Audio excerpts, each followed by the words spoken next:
Totally free. Free. Free.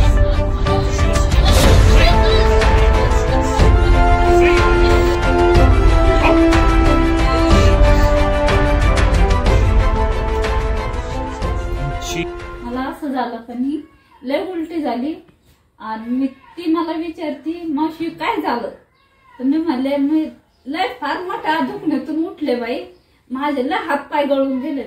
पाष्टाने प्रार्थना केली आणि त्या सारखं इथं हात लावतात. सुदांनी माझ्यासोबत बोलत होता, माझं सगळं लक्ष यांच्याकडे होतं. मी म्हणायचे तुम्हाला काय होतंय नाही का, ते म्हणलं इथं काहीतरी असं अटकतंय नाही का. तर मी म्हणलं तुम्ही प्रार्थना करा, काय नाही तुम्ही उलटी करणारे. घरी गेलो पाष्टाने प्रार्थना केली आणि घरी गेले आणि त्यांना उलटी झाली. मी जेवण केलं आणि मला नाही का यायचं होतं इकडं, आंटीकडे गेले. मी हे बसलेलं अशा हातपाय दाबत होतो. मी म्हणलं काय झालं नाही का, त्या म्हणते मी लय मोठ्या दुखण्यातून उठले नाही का. पण मला ते समजलंच नाही. मी आतमध्ये गेले आणि आंटीला म्हणते आंटी त्यांना त्रास होतोय का, त्यांना उलटी झाली का.